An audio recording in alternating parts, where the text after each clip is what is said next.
jump. Free in the sky of belief I can fly. Ain't no telling what they're selling, man, they're sheep in disguise. Keep this in mind, I keep on my grind. I can do it any way I wanna do it, and bitch, I'll sleep when I die. Explosive, ferocious, get up, get down, that's showbiz. Power to the people that have freedom in their focus. I hope this helps you when you're under the thumb. When you feel like nothing can save you, when you feel like jumping the gun. Stop, relax, and remember, even in the worst weather, you'll find a way, cross it, there'll be brighter days, honest. So get up, get out, and get something that's on the real. Forget what you were taught and show these people how you feel. Like, who are you to tell me how to live my life? Cause I won't give this up. These are my shoes, my view, my cue to say I do give a fuck. And pretty soon I'ma bloom and it'll be alright. Every day's another chance to ignite. Cause I'm addicted, I'm addicted, I'm addicted to this universal feeling called life. Guidance is internal. Guidance is internal. For the field. Since a fetus, explored life's subtle secrets. From my fingertips to my unique double helix, I can see history, I can see the past lessons. It's your right, never be afraid to ask questions. How can every religion claim to be the only one? How can they preach love yet fight each other holding guns? I think the golden sun might be able to shed some light. I'd rather push peace and knowledge to defend our rights. These leaders in suits tell us to fight for one side. You think they got their sons and daughters on the front line? Not down for war, but down to get an education. We're all equal, yet they push synthetic separation. But in this matrix, I won't be failing to make it. This is my cosmos, baby, space sailing with Sagan. I heard it's not where you're from, it's where you're carving your view. I heard you don't have to wear a suit to argue the truth, and so who are you to tell me how to live my life? Cause I won't give this up. These are my shoes, my view, my cue to say I do give a fuck. And pretty soon I'ma bloom and it'll be alright. Every day's another chance to ignite. Cause I'm addicted, I'm addicted, I'm addicted to this universal feeling called life. Through the region of maximum dynamic pressure. Yeah, they finally gave me a window to look at. Visual is go today. And ignition. They spoon feed, but I won't be taking that sedative. cause my thoughts are way too precious to waste on the negative. I keep them critical yet positive to break the chains. Every dawn is a new chance to make a change. Think about all the energy swirling all around us. We project it, We get affected. this is profound stuff. Earth is my garden and I grew from it. I pay the youth homage cause I know their view's honest. Can you read between the lines of the news comments? Fighting over land Just to take some fuel from it. I guess oil boils down to some cool profits. So war, what is it good for? Really, who wants it? Like, who are you to tell me how to live my life? Cause I won't give this up. These are my shoes, my view, my cue to say I do give a fuck. And pretty soon I'ma bloom and it'll be alright.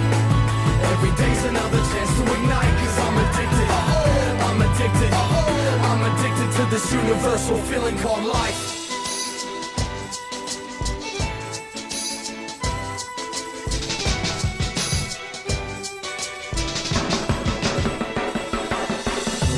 Well, good evening, everybody, and welcome to Nobody Tells the Truth. And since nobody else does it, I'll do my best. I'm Nobody, your host for this evening, and I'm here with... I'm your producer, Ian. Indeed. And this is a very free-form show. It's like a box of chocolates. You never know what you're going to get. And I don't even know what you're going to get coming in. So it could be kind of crappy at sometimes because this box of chocolates can be.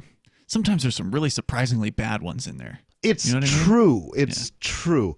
I don't know. I guess I think I did one episode that I walked away from, and I was like, "Oh, that really sucked." But I've had those on the radio. Yeah, and okay, we're just gonna move on. Yeah, it was just like I was not.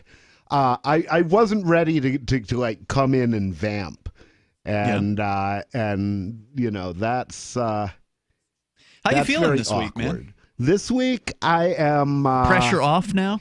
I'm tired. Yeah. I am decompressing slowly but surely. I'm Moving on, I recently became the former future governor of New Hampshire, and so I'm, getting used to that. And, I still may be the future governor of New Hampshire. That remains to be seen. But currently, I'm not the future governor of New Hampshire, so that's interesting. I'm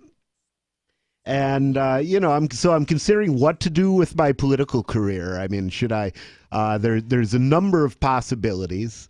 For those of you who don't know, I just ran for governor, and I got about 1%.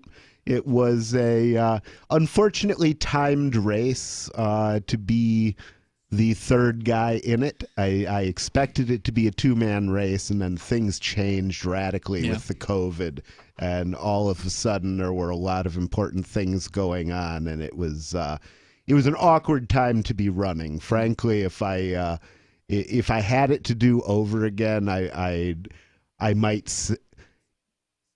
With hindsight, I might not have signed up for the race at all. Because but you didn't know that was going to happen, and you signed up first. Nobody knew. You filed first. Yeah, I filed first, and I filed thinking there would be no other challenger from the party, because why bother? He's a sitting governor. I don't think they challenged him last time. No, and so I didn't expect one. My thought was, if I could make enough noise, I might be able to make him debate me. Which would have made me so happy. But, the only way, because these guys are cowards, so the only way to make them debate you is to pull ahead at least once. Mm-hmm. They got to feel the threat. They have to feel that if they don't debate you, they're giving up the game. And then you have to beat them for not debating you until they actually do it. And I wasn't in a position to do that. I did have, I thought, a good debate with Karen Testerman, and I like her. She's cool. Politicians even tend to though be she likable. wants to put me in jail. Well, you got to remember, politicians tend to be likable when they're running for office. They want everyone to love them. They want people to like them. Right. But, basically, and of course, the positions a politician takes don't always predict well what they're going to do. But, I thought in general what she was going to do was good, except locking me up for smoking weed, which I really didn't think that was a good thing, and I don't want her to do that. So I'm glad she's not going to do that. So I guess... I don't know. I'm trying to figure out where the hell do I go from here. One thing that I've thought of is forming a party of nobodies, where we just encourage people to change their name to nobody. Well, you have to get to the second one to have a party. Well, yes, we would. Yeah. And that would be the point. That would be like expansion outward. Then another possibility is just to elongate the nobody thing, which would be find one other guy to change his name to Nobody, and when he does, change my name back to Rich Paul. And, would you want to go back to Rich Paul? Carry. Yeah, I would not go back to my old middle name. Okay. My middle name would end up being either Freeman or Nobody. Oh, all right, joining the family. And So, but the thing is, I don't want to give up my last name because I think that would hurt my parents' feelings, and I love my parents a lot, so Gotcha. I wouldn't want to do that. I didn't consider my parents' feelings at all. Yeah, well, but that's the kind of guy I am. My impression has been that you don't have as close a relationship with your parents as I do. No, I definitely don't. Yeah, I have a lot of gratitude for my parents. Yeah, I put them through hell. As you think I'm bad now, you should have seen me as a teenager. I was hell on wheels. Really? Did you blow up mailboxes and shit? Like what kind of hell? I did blow up mailboxes. Yeah. Wow. Shit, I didn't even do that, man. Before I blew up a lot of things. Yeah, I didn't destroy other people's property. I didn't destroy other people's property. You blew up your parents' mailbox? So much. Whose mailbox was it? I probably not mailboxes, but I Okay. like blew up boxes and All right, shit. that's fine. You know, I definitely blew things Fuck up. those boxes. And you know, frankly, at that time of my life, I would have. I mean, I remember one time lying under the dashboard of a car and hearing a guy come out of a house and go, "What the hell are you doing?" And I popped my head up and I said, "I'm jacking your stereo. Get back in the house." What? After which I decided it was really unhealthy for me to stay where I was and was unable to complete my task. But Wow. but I was just, you know, I was like that. Yeah. You know, I was in a military academy until I was 16. And Were you until shitty before then, that or after that? well, I was shitty in a different way Mm-hmm. afterwards. Because before I went there, I was a pretty decent kid. I smoked weed, and that was like Is that why they sent the you there? worst thing about me. No, the reason they sent me there is because I had a relationship with a woman who was considerably older than They I caught was. you? I was 13, she was 23. Oh, Well, shit. the funny thing is somehow I didn't even know I was supposed to hide it. Well, that's the thing. Like, you know, unless you're trained with the idea that sex is bad, then why would you, you know, Yeah. be ashamed of it? I mean, I knew it was weird, and I Yeah. knew that some people looked at it as funny, but it didn't really occur to me that it didn't occur to me that they would ever go after a woman for statutory rape. Mm-hmm. And so, but that's exactly what they did. And you were aware of what statutory rape was at I age knew 13? what statutory rape was. I knew what kind of trouble I would end up in, if I did it. I had just never considered the possibility that a woman could be charged with any kind of rape. Yeah. Because, you know, basically hard we to were accomplish. taught, I'm older than you. We were taught sex. Not just that, but we were not taught that women were inclined to have Sure, the sex, mythology. except Yeah. to make men happy. Yeah. You know, we weren't taught that they, and until I got a little bit older, and of course it was after the 60s, after the 70s, and so they clued me in pretty quick. Yeah, oh, yeah. After that They'll do that. oh yeah, you know, once I got into the art from the 60s and 70s, it was like, oh wow, reality, what a concept, you know, which is actually a Robin Williams thing. But anyway, it turned out that her father that her husband had been one of my father's students, and Oh, he interesting. was he'd gone to grad school, and then they'd gotten divorced, and he got wind of what was going on, however he did, and they had 2 kids that she had custody of. And they were very young. They Yeah, were sure. like 5 and 7. And so he basically said, if you keep seeing this, I mean, he saw me as a child. He'd never had a conversation with me. So he's like, if you keep seeing this child, I'm gonna move the kids out of the house. I mean, he was basically like, you're a pedophile. And the thing is, it was a very awkward situation in that 99 out of a million times, or I'm sorry, but like all but 1 out of a million times, I would say a 23-year-old woman having sex with a 13-year-old boy is fucking wrong. And the reason that I make myself that one of a million is partially because, you know, I had an IQ of 146 and she had an IQ of like 100. And so if there was any manipulating being done there, it was me manipulating her. It's an interesting argument. And the other thing that I can tell you is I set out from the beginning to make every effort to manipulate her into having sex with me, specifically because I could not seem to manipulate any of the girls my age into having sex with me. And she was, in a way, vulnerable. I didn't know why she was vulnerable at the time, and I think what made her, or I didn't understand the connection. She had been raped at some point in the immediate past, like within 6 months.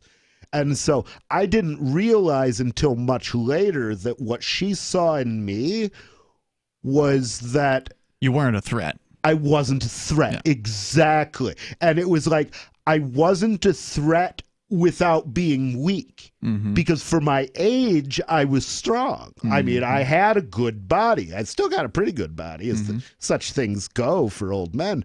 But I was, I was not the same kind of threat that a 6'4" hunk would have been when I was 13. Right. And I think that's what, and also just, I was the only guy that like really listened to her and, cared how she felt and didn't just show up for sex. Right. So the thing is, I can't come off that and then say she's a rapist. No. That's just insanity. It takes away your power. And and people don't want to believe that you have any at that age. Mean, my power was that I was intelligent, that I knew what I wanted, and that I was apparently personable enough that she liked dumping her shit on me and enjoyed my company. And, Where is she now?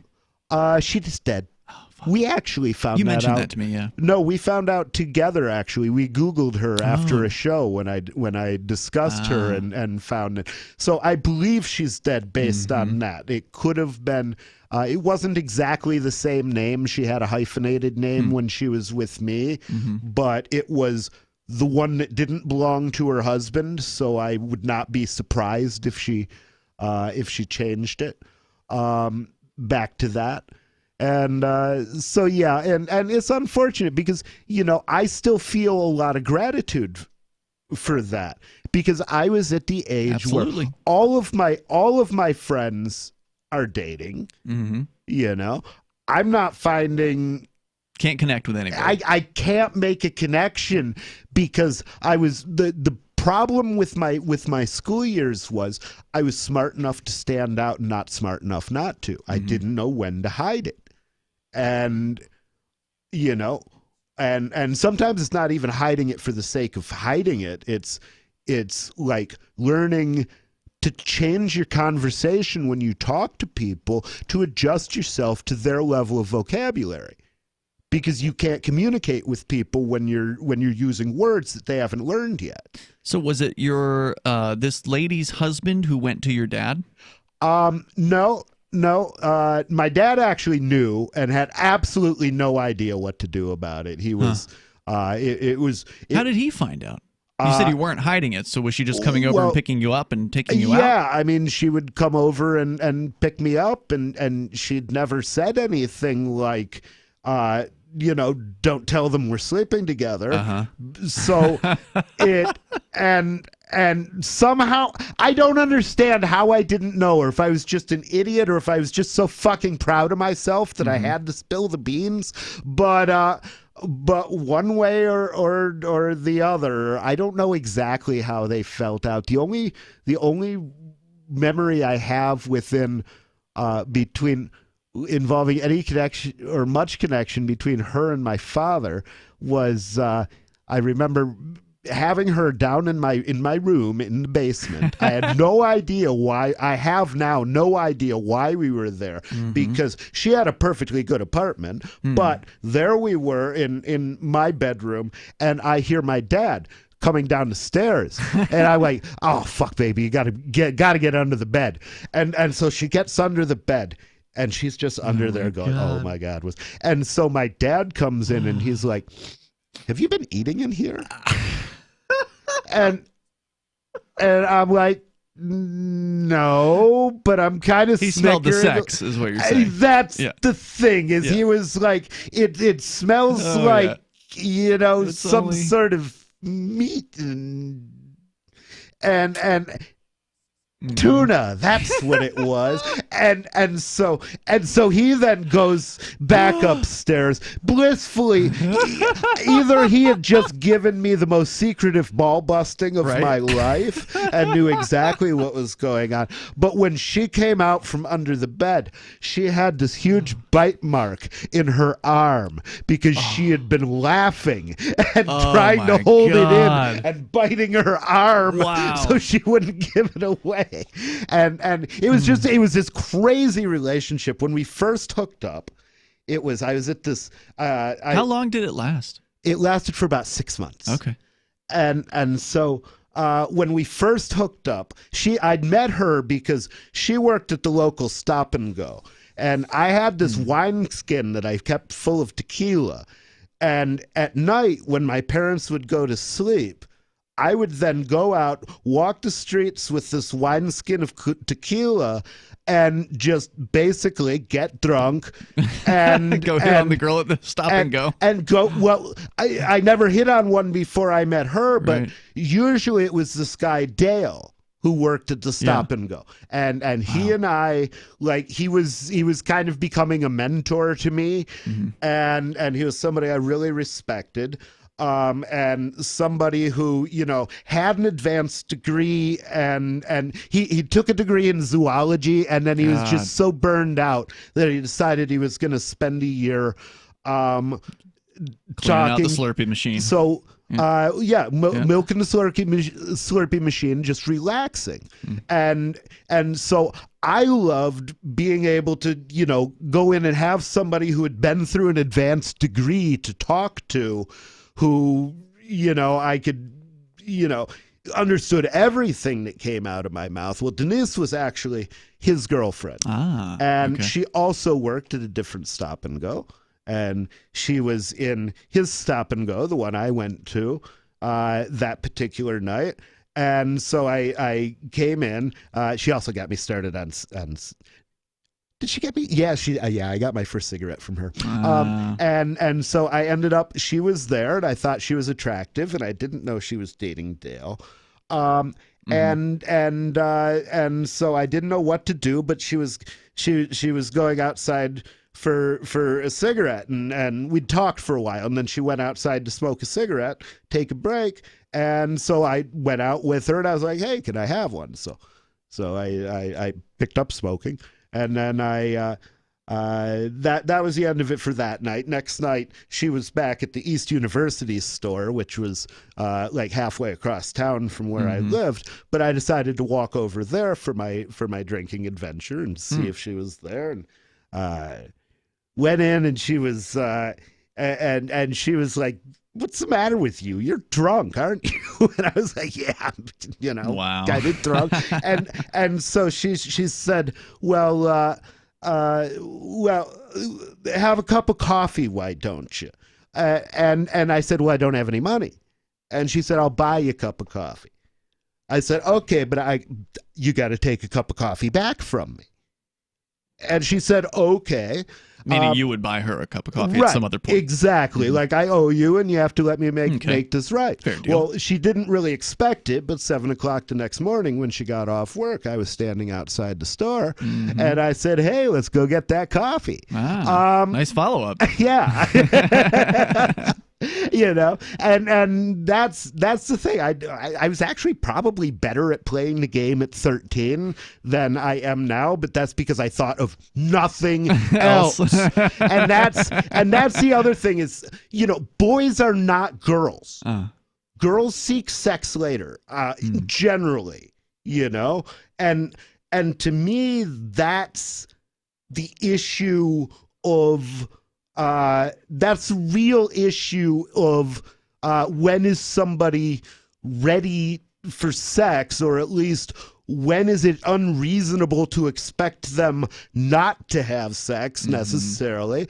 And that to me is when the madness of puberty hits, and it's all you can do to keep yourself from, fucking the cat.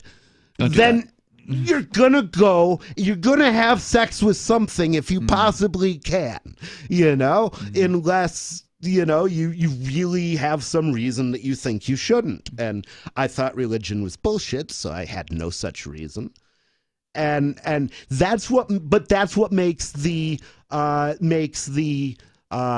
conversation so hard, because of course the response you get to that is, well, if the child consents. And it's like, but the thing is, looking back at that, I don't see myself acting like a child. Yeah. I see myself acting as a person who, maybe not a man yet, but a young man, certainly old enough to know that he wanted sex, and to know that he was going to damn well get it one way or the other.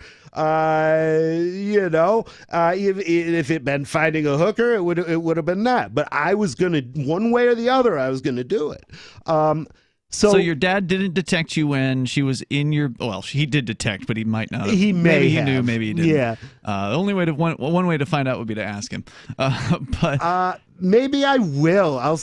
He's got a fantastic memory. Yeah. I should ask him if he remembers that incident and whether he was like fucking with me or whether he just thought I had a sandwich in there. But so at what point did he say, okay, you got to go to the military academy? This has gone too far, or? Well, basically, no. What happened is her husband used the kids as leverage. Said, I'm going to break up with you. Yeah, basically said, I'm going to keep this to myself. I'm not going to talk to the judge about it. But you have to stop seeing him, or you won't see I'm going to take the kids. Mm-hmm. And she was in a bind. I mean, if you'd asked me what she would do in that situation, I would have said she would do exactly what she did, which is choose the kids. Exactly what she should have done. And the thing that I wasn't ready to face was being alone again. And I was really devastated when we broke up. Did you love her? Yes. Yeah. Oh, yeah. Must have, yeah. I mean, I wanted to marry her. Sure. Actually, I know that my father was aware at some point behind it, because during this period we went down to the Bahamas, and I had to get a ring that she had that we had gotten each other white gold bands, and I had to have it cut off because your fingers swell when you're down south in a warm latitude. So I was on his friend's boat, and I had to have his friend's, one of the people who worked on the boat had to cut it off with an hacksaw. So she was your first love. Of course it's terrible when you lose your first love, always. But that was coupled with, what are the chances of that happening again? Because by that time, very low. There had been threats of prosecution of her for statutory rape from my parents. That's scary. And basically to the point where I actually had the conversation with the prosecutor, and the only thing I could think of to say to him, because I happen to know from reading a book what subornation of perjury was. And subornation of perjury is putting somebody on the witness stand when you know he's going to perjure himself. So basically, I said very directly to him, if you put me on the stand, I will lie.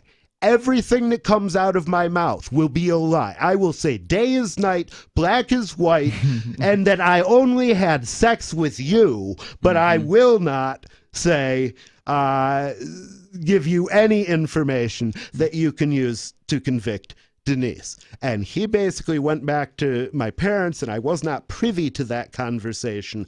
But at that point, it was decided that there would be no charges pressed. And was that when they sent you to military academy? Actually, no. I tried to kill myself at some point later.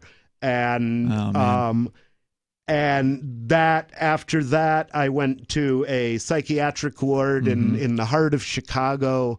That was the Northwestern Memorial Hospital Institute of Psychiatry, which is ironic because actually the first time that Denise and I hooked up, I was living in a dorm at Northwestern University because I'd participated in this thing called the Midwest Talent Search, where they'll have they have kids in the 8th grade take the PSAT. And then those who score like in the 98th percentile or whatever, they would let them go down to Northwestern and take one college class, but with a college instructor, but with like the other students would be your age.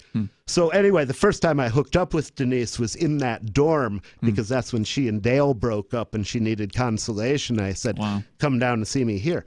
Anyway, I don't want to go on too long about it. But the bottom line is I went to the military academy, and that worked out for me just about as well as you'd expect, knowing me, which was not well at all. You know,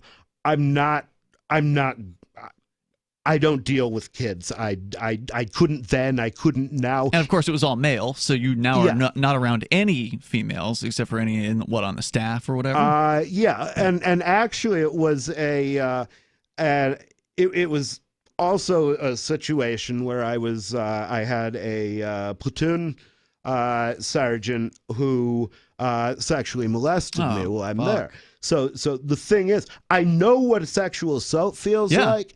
And it wasn't I know what she did. What happened with Denise felt like, and it wasn't the same thing in any way, shape, or form. People cannot understand that. They don't want to hear about it. Yeah, and that's the thing. To them, and all that sex is bad. absolutely does not mean that I'm looking around for a 13-year-old. Because if anything, I'm still looking for an older girl. You know, people assume you have to be a pedo if you don't hate an older person you had sex with when you were younger. Well, maybe you're very fucking grateful to her for actually seeing you. Maybe they were the right person for you at the right time. And that's that not all sex is taking advantage or abusive or destructive. Yeah, but but at the same time, it's like, you know, if I hit on anything under like 20, I feel bad, and it's. But, you know, then again, I don't meet many 20-year-old girls with 146 IQs. If I did, I might give her a shot, you know? Right. But anyway, so after the military academy, basically... How long was that? How many years? I was there for a year and a half. Okay. And the abuse went on for... So what were you, like 15-ish around then? By then, 14? Yeah, I would have been 15? 14 or 15. Yeah. And I had one experience in the psych ward where a guy was he was beating the shit out of a younger, smaller kid, and it was a guy that I liked. But he was crazy. The guy was beating the shit was the guy you liked? The guy was doing the beating was the guy I liked. And I hated the little kid he was beating on, but I thought he was going to kill this kid. And for some reason, there was only one nurse on the fucking ward.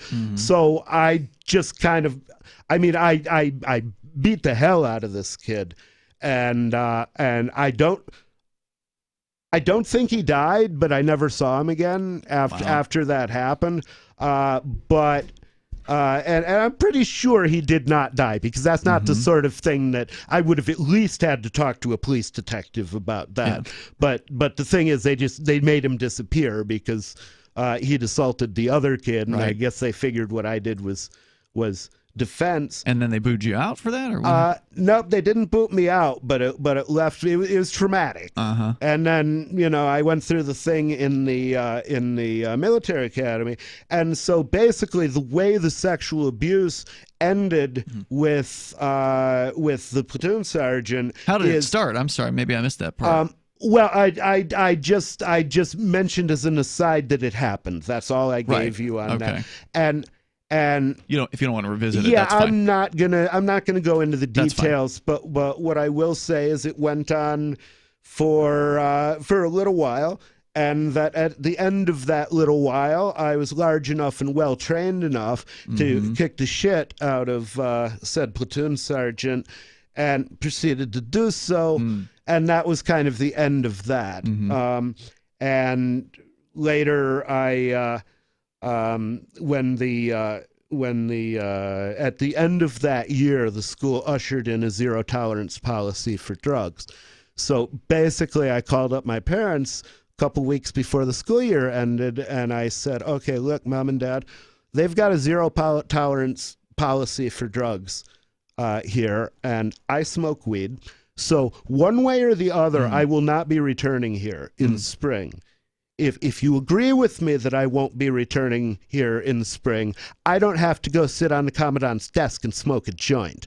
But if you don't agree with me on that, then that's exactly what I'll do. I don't know if I'll get arrested or not, but I'm going to do it. And they pulled me out. And so anyway, after that, what I missed there is that I got picked on a lot when I was in that school.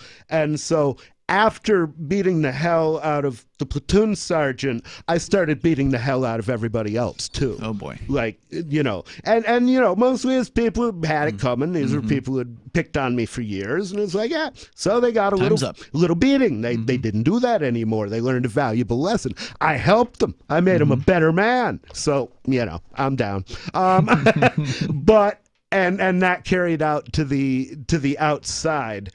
When I got back out of the military academy, and like one of my best friends now, his first memory of me is that he happened to be in my house and I didn't even know who he was, but somebody ripped him off for a bag of weed in my house, like took his money and just ran and I chased this kid down with a fucking baseball bat and took it back. Nice. And gave it back to this kid. Wow. And he was just like, I couldn't believe you did that. You didn't even know who the hell I was. Wow. But, and I was just like that. If you fucked with me, I would,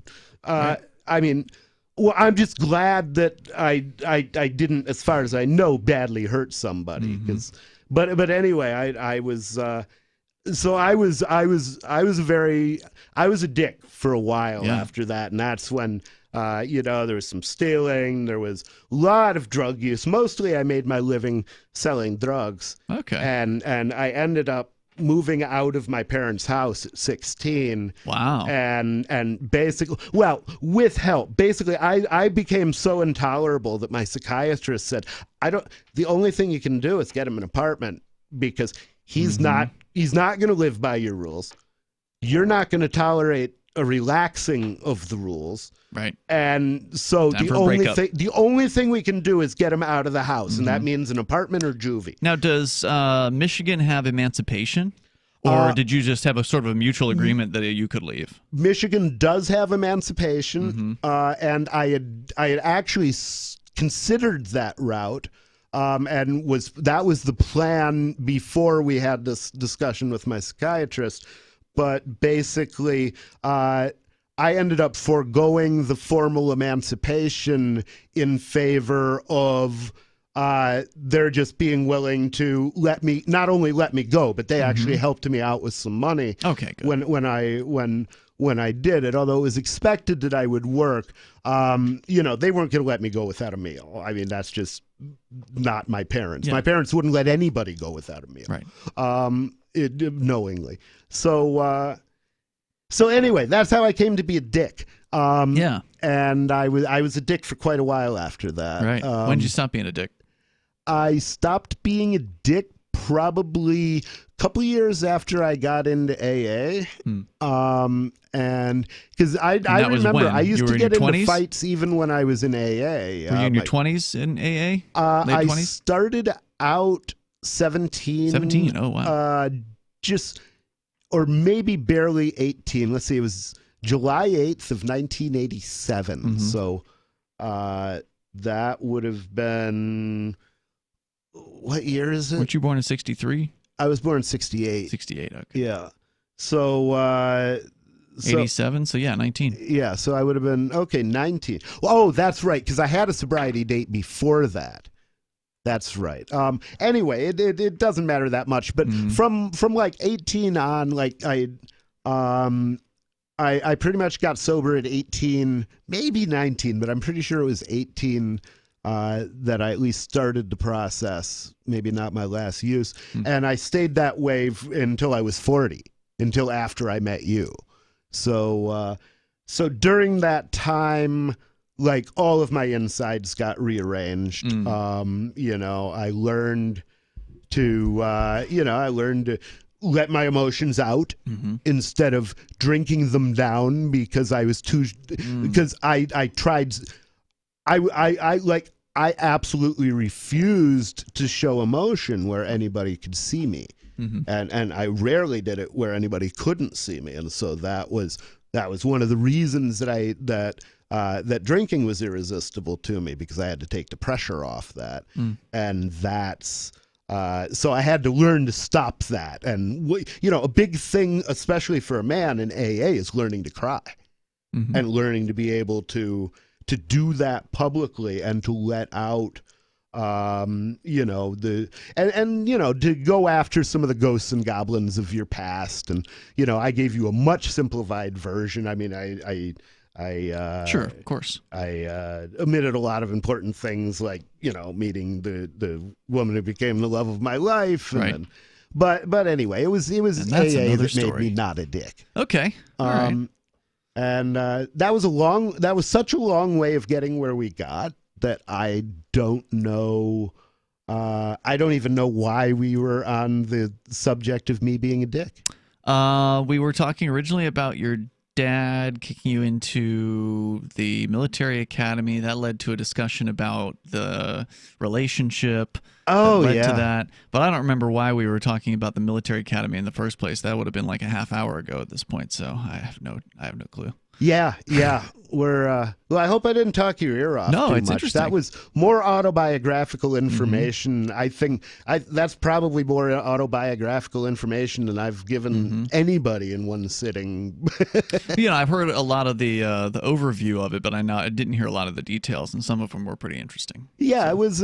Well, it is kind of an interesting story, at least to me, and I've kind of always wanted to tell it in some detail, because when I tell it in detail, it doesn't, at least I think it's understandable where I come from on the on a lot of the issues, which is basically and it's our hardest issue. Basically, on the age of consent, people always want a number. When what's the perfect number? What's the perfect number? And the thing is, there isn't a perfect number. Nope. Because for for every kid but me out of the next million, maybe that wouldn't have been the right thing. It's not my place to judge, but for me, I think it was the right thing. Yeah. So therefore, there must be no number. And when we get to that point, the plan for my church would be, when the kid gets to the age where they decide that they want to declare themselves an adult, then you go through something like a bar mitzvah or a bat mitzvah, which is, the chief words of those are, today I am a man, or today I am a woman, as the case may be. Yeah. And have some ceremony like that, and maybe some advice on when the hell to have it. And that's kind of your declaration of independence from your parents. I've seen some younger people acting more adult than some supposed adults. Yeah. College students, for instance, are very unadult in a lot of ways, but they've got the full rights of every adult out there. Yeah. And the thing is, past a certain point, if you don't start acting like an adult, you won't become an adult. You'll be treated like a child. Yeah, well, you'll be treated like a child, and you also won't have the skills to act as an adult. So there's no age when you can declare somebody an adult, because as soon as you start letting them act like an adult, they're going to have another growth spurt, because they're going to be free to do all the experiments. Right. And they're going to learn a whole bunch, and they can't be an adult until it's a paradox. So anyway, that's live and let live. Have absolutely nothing to do with where I intended to go. Where were you intending to go? I don't know.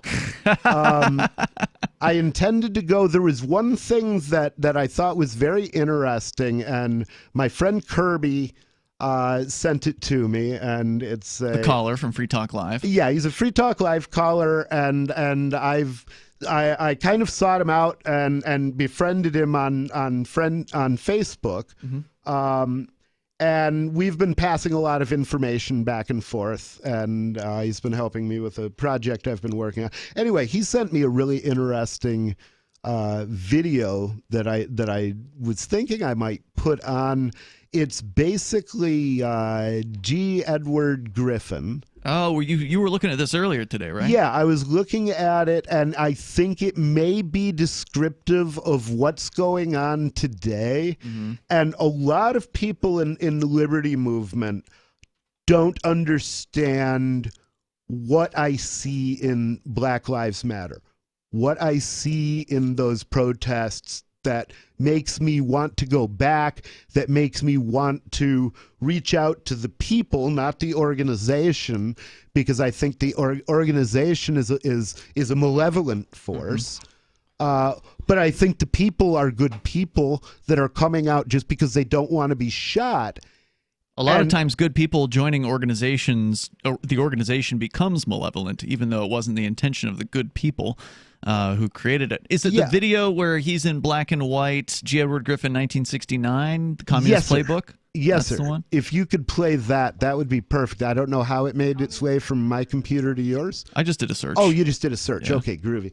But basically, it's not just talking about Black Lives Matter here. It's talking about Antifa. It's talking about, although he doesn't refer to it, the militia movement, because he probably didn't know that was coming.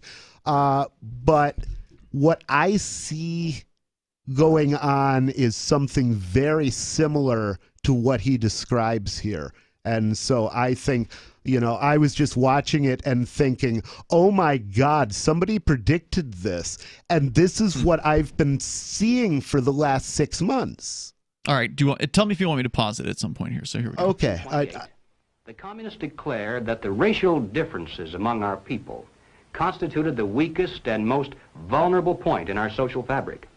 By constantly probing and straining at this one spot, they calculated that eventually the cloth could be torn apart and that Americans could be divided, weakened, and perhaps even set against each other in open combat.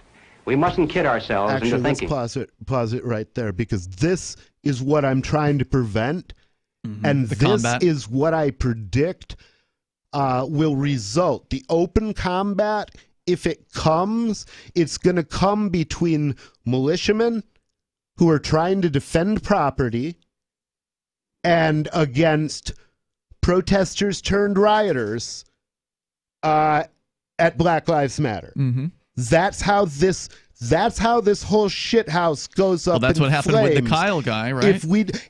And that's the night I realized that it was really happening. Mm-hmm. And that's the night I started working on this mixed race militia movement to support the Black Lives Matter protesters.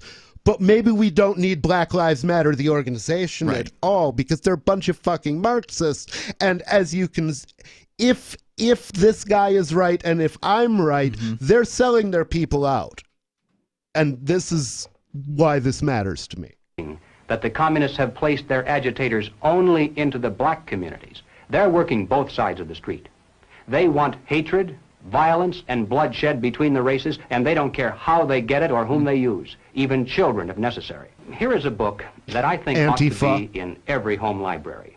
It's entitled Color, Communism, and Common Sense by Manning Johnson. He joined the party as a young man because he honestly believed that the communists were trying to improve the conditions of his people. He was a dedicated communist, and eventually he rose to one of the highest ranks. But after many years, he discovered that instead they were merely planning to use his people in a bloody revolution to destroy America. And when he woke up to this, he dropped out of the party and devoted the rest of his life trying to alert his fellow citizens of all races to the true nature of the Communist Party as he knew it to be from the inside. Isn't that interesting? I mean, if it was the plot back, I just did. If that was the plot back then, it's still the plot today, right? Well, you would think, especially because we're coming to the cusp of so many prophecies, if you will, and that's regarding this as a prophecy, and it's regarding, I mean, to some extent, this is described in the protocols of the elders of Zion, although I don't think that's necessarily an accurate thing. If anything, I think it's probably, somebody's trying to frame the Jews. But at the same time, because the thing is, once your playbook is out, it doesn't matter. It makes sense to use it under your own name because they know who to go looking for. But another group could pick up that playbook and run with it, knowing that you'll be blamed. More? But yeah, let's do more. Manning Johnson said, "Black rebellion was what Moscow wanted. Bloody racial conflict would split America. During the confusion, demoralization and panic would set in. Then finally the Reds say, workers stop work. Many of them seize arms by attacking arsenals. Street fights become frequent. Under the leadership of the Communist Party, the workers organize revolutionary committees to be in command of the uprising. Armed workers seize the principal government offices, invade the residences of the president and his cabinet members, arrest them, declare the old regime abolished, establish their own power." Now, here is a piece of vicious communist propaganda that perhaps some of you have seen. It's called The Crusader. It's written by Robert F. Williams, one of the organizers of the Revolutionary Action Movement. In this issue of The Crusader, the communists call not only for extensive chaos within the cities, but for putting to the torch every village, every forest, every field, and every barn. Whoa, what's happening right now? Well, and that's the thing, is dude called in, and I yelled at him because, I do have a lot of sympathy for the people who are out at these protests, and I do think they're being used, but at the same time, I think they're out there for good reasons. Yep. I think the police kill way too many people, and how much of it is racism and how much of it is just the police doing what police do, I don't give a fuck. I just want them to stop, chances are excellent that the black race gets it back. So every reason that they're out there makes sense. Sure. Except for the ones that want to blow shit up. At the same time, they're being manipulated by other forces, and they're being manipulated to their own destruction and to the destruction of their movement. Because I'll tell you what, if this continues to be riots, there's going to be a lot more police brutality in the streets. And the reason is because at some point... The cops aren't going to change. Well, they're not going to change, not by being subjected to force. These are men who stand up under violence. You're not going to frighten them. That's not going to happen unless they really think you're going to overrun. Right, these guys that are quitting, I don't think 13% of the population can overrun. The guys that are leaving the force in Rochester, New York, aren't frightened away. They're pissed. They just want to be out of this because the politics. Why would they want to be involved and have all these cameras on them? It's just they want to be away from the attention in this particular case. And the other thing they don't want is to cop a fucking murder charge. Yeah. And the thing is, in the current environment, they might just throw a cop who wasn't guilty under the bus because it's cheaper than having riots. Sure. So all of this makes for a very dangerous situation for everybody, and this brings us to Kenosha Kyle. Now, I believe, and I'm not inclined to like Kenosha Kyle, because Kenosha Kyle is a cop sucker. He thinks the cops are the good guys in all this, and I think he's full of shit. But at the same time, I do believe that he went out there because I've gone out in the same way with my gun to protest. And the thing that I know that the leftists don't know is that a guy showing up with a gun isn't always showing up to hurt somebody. Sure. He may be there to protect. Yeah. And that's the thing, is when I went out to Pumpkin Fest with a gun, sure, I knew there might be a riot.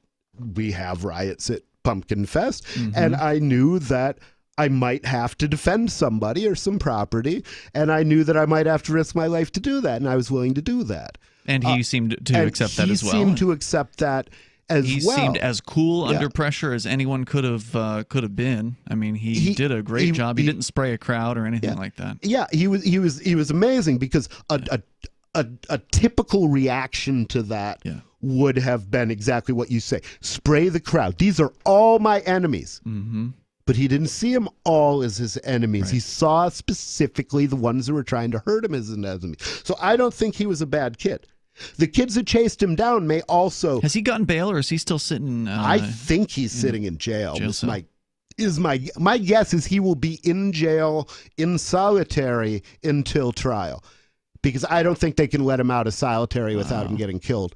But the thing is, so I don't like the kid. I respect it. I understand what he did. Now, if it turns out that he really went there, like if I find a video, if they find a video that he made talking about how he wants to go down to BLM and light some motherfuckers up, then that's a completely different story, and I will drop him like a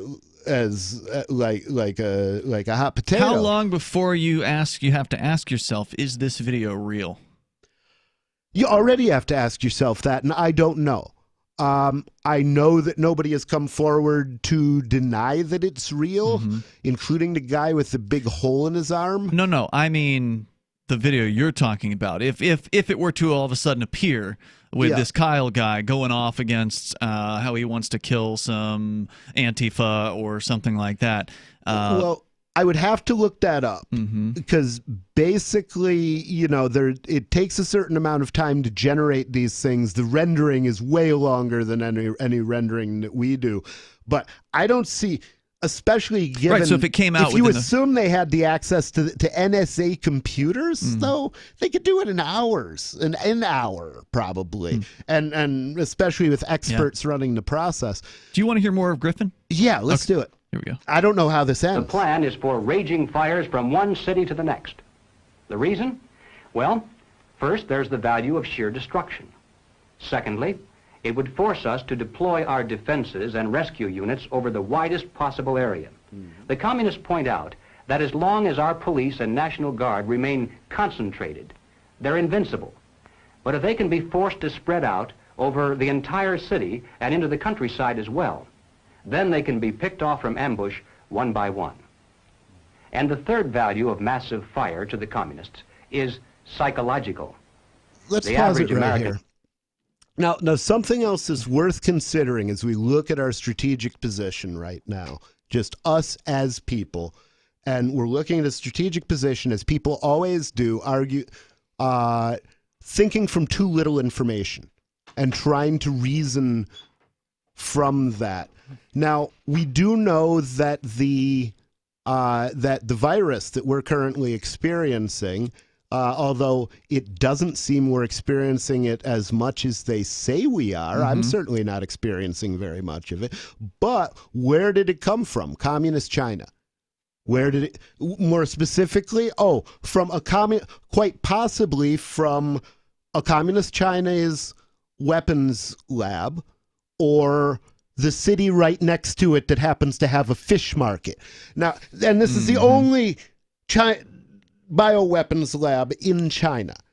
So wouldn't it be a coincidence if a strange and novel disease appeared at a fish market that just happened to be in the town adjacent to the one and only bioweapons lab in all of China? That would be... Occam's razor tells me that if the virus came from Wuhan, it came from that lab. Because otherwise there's just too much weirdness in that little region, which means that the lie that they're telling us may not be the lie that they think we're telling us. I mean, my position on 9/11 is I know they're lying to me, but I don't know what really happened. Yeah, that's mine too.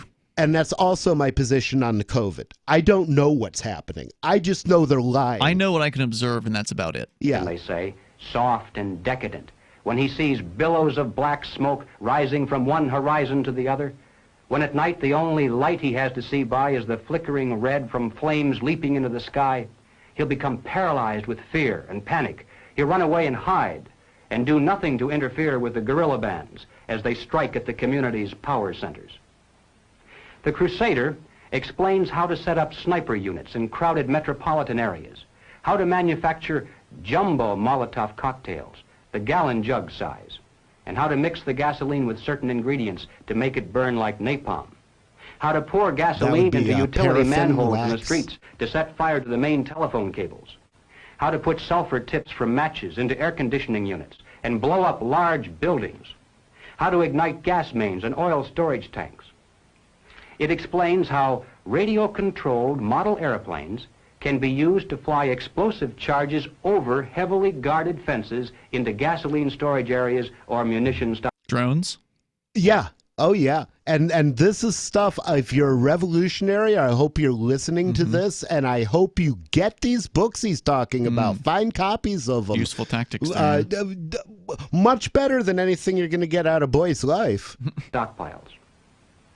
It even calls for infiltration into the National Guard units. Revolutionaries posing as non-militants for the purpose of getting free military training and for gaining access to critical military supplies and heavy weapons. We know that both the Crips and the Bloods have used that technique. They've sent their people off to the military and retrieved them successfully afterwards, which there was a strong possibility of defection because they had the shot at a middle-class life. And apparently, in at least some of the cases, they went back to the gang. And then, finally, Robert Williams says this: any all-out minority revolution must create a state of crisis wherein almost all of the male population would be forced to remain in their homes to protect their property and families. The middle class is very large, Forced to remain but it in is their not homes. accustomed to deprivation and terror. Because of its affluence, it has waxed soft.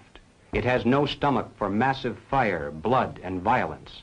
The motive force behind its life drive is its endless pursuit of prestige, conspicuous consumption, and sensual pleasure. A few years of violent, sporadic, and highly destructive uprisings will set the stage for the grand finale.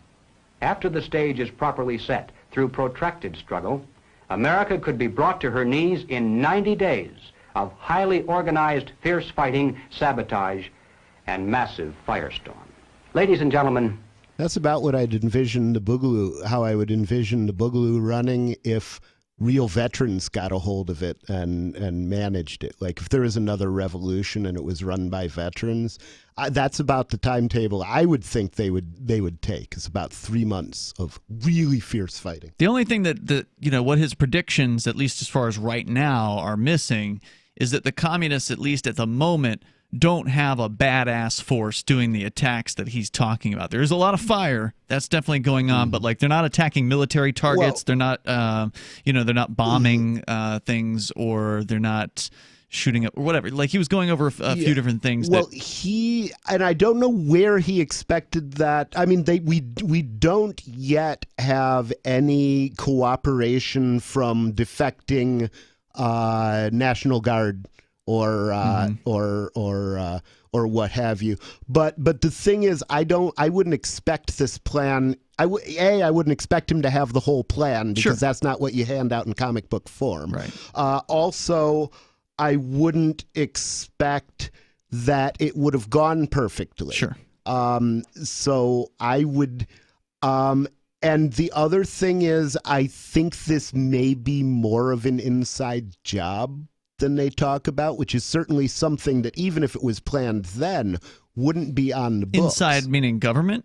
Yeah, either government or deep state. I would not be. And this is just complete guess. But the reason that I say that is because look at the way, if I'm right, and the Black Lives Matter protests have been whipped up. Okay, deliberately. Well, we know that's the case because the cops have been involved in some of the destruction. Well, we know that, and we know that the cops have been involved in all of the killing.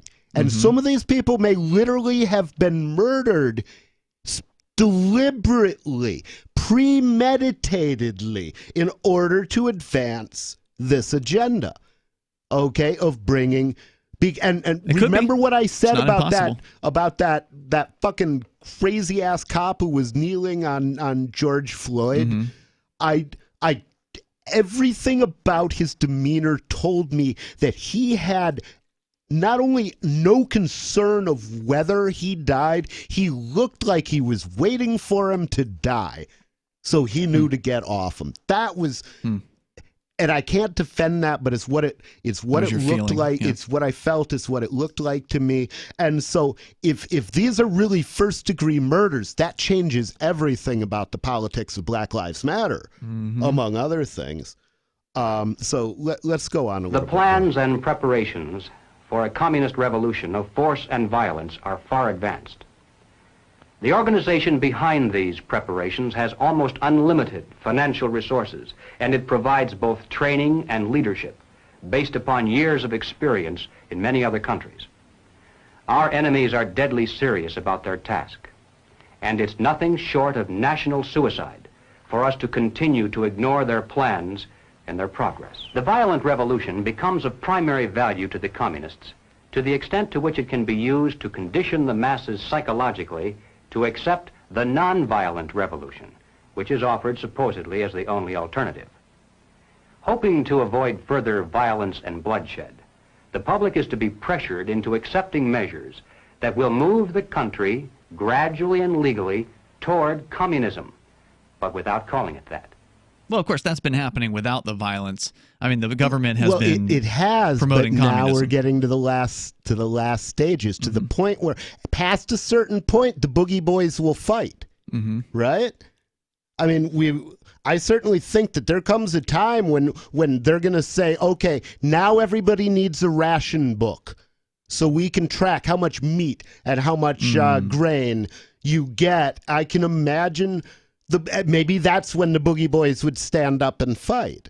But the thing is, if they can take two enemy forces, okay, which would be Black Lives Matter and the boogie boys or the militia unit, if you can take two enemy forces and get them to fight each other, they're solving a huge problem for you, because it's like, people will say, oh yeah, let Antifa and the Nazis fight it out. Well, this is their equivalent of that. If it's what's going on, they get rid of both groups. So I guess the solution that I see to it is to bring them together. Them together and to say there's a better way, and to offer, I think, the only thing that, basically the only thing that I think would be a trustworthy offer to make to Black America would be guns. And the reason is, with guns, they never have to ask us again whether or not they're fucking men. Okay? Because they can fight for that status. And that's the thing. That's the difference between a citizen and a slave. The strategy of the proletarian revolution calls for the quiet conversion of our government into a communist regime. That's pretty much done. But under the banner of socialism. Well, what is socialism? All right? It's just let's democratic define it. socialism. According to the dictionary, socialism is a political concept based upon the principle of government ownership and control of property, the means of production, and the avenues of commerce. Under socialism, those who run the government, and the communists are confident that in America they eventually will be the ones who do so. And they Those who run the government will know who is to get something and who has to wait, and that represents control over human beings. Could you pause it right there? One of the most puzzling things that I have ever seen has been the enthusiasm for socialized medicine amongst specifically the Black community.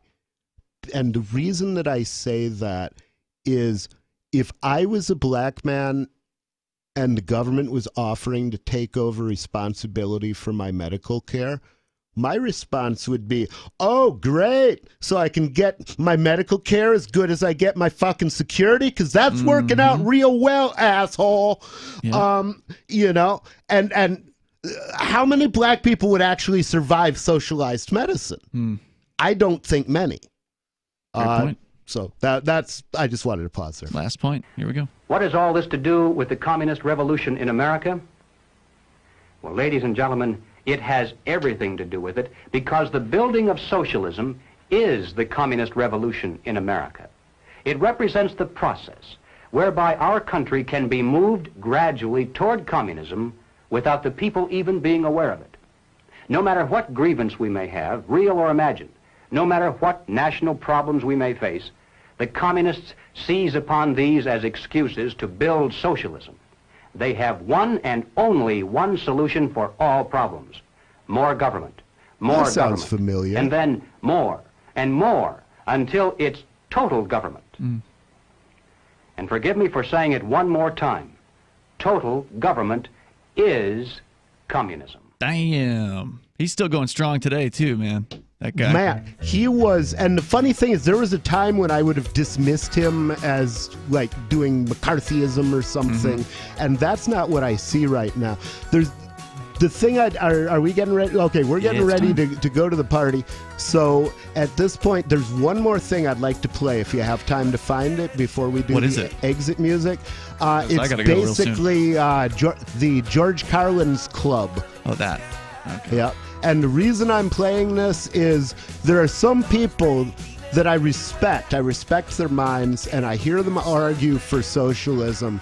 And there's one thing I think that they miss, which is socialism, by definition, is run by the powerful, and the powerful always form a club. And if you want to know who's going to benefit from socialism, let George Carlin tell you. Never, ever be fixed. It's never going to get any better. Don't look for it. Be happy with what you got. Because the owners of this country don't want that. I'm talking about the real owners now. The real owners, the big wealthy business interests that control things and make all the important decisions. Forget the politicians. The politicians are put there to give you the idea that you have freedom of choice. You don't. You have no choice. You have owners. They own you.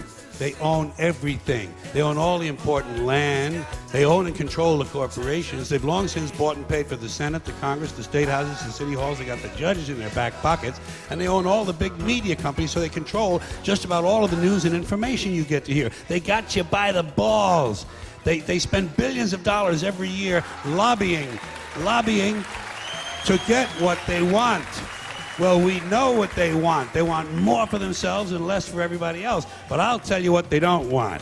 They don't want a population of citizens capable of critical thinking. They don't want well-informed, well-educated people capable of critical thinking. They're not interested in that. That doesn't help them. That's against their interest. That's right. They don't want people who are smart enough to sit around the kitchen table and figure out how badly they're getting fucked by a system that threw them overboard 30 fucking years ago. They don't want that. You know what they want? They want obedient workers. Obedient workers. People who are just smart enough to run the machines and do the paperwork, and just dumb enough to passively accept all these increasingly shittier jobs with the lower pay, the longer hours, the reduced benefits, the end of overtime, and the vanishing pension that disappears the minute you go to collect it. And now they're coming for your Social Security money. They want your fucking retirement money. They want it back, so they can give it to their criminal friends on Wall Street. And you know something? They'll get it. They'll get it all from you sooner or later, because they own this fucking place. It's a big club, and you ain't in it. You and I are not in the big club. By the way, it's the same big club they use to beat you over the head with all day long when they tell you what to believe. All day long, beating you over the head in their media, telling you what to believe, what to think, and what to buy. The table is tilted, folks. The game is rigged. And nobody seems to notice. Nobody seems to care. Good, honest, hard-working people, white collar, blue collar, doesn't matter what color shirt you have on. Good, honest, hard-working people continue. These are people of modest means. Continue to elect these rich cocksuckers who don't give a fuck about them. They don't give a fuck about you. They don't give a fuck about you. They don't care about you at all. At all. At all. Man, you know? And nobody seems to notice, nobody seems to care. That's what the owners count on, the fact that Americans will probably remain willfully ignorant of the big red, white, and blue dick that's being jammed up their assholes every day. Because the owners of this country know the truth. It's called the American dream, because you have to be asleep to believe it.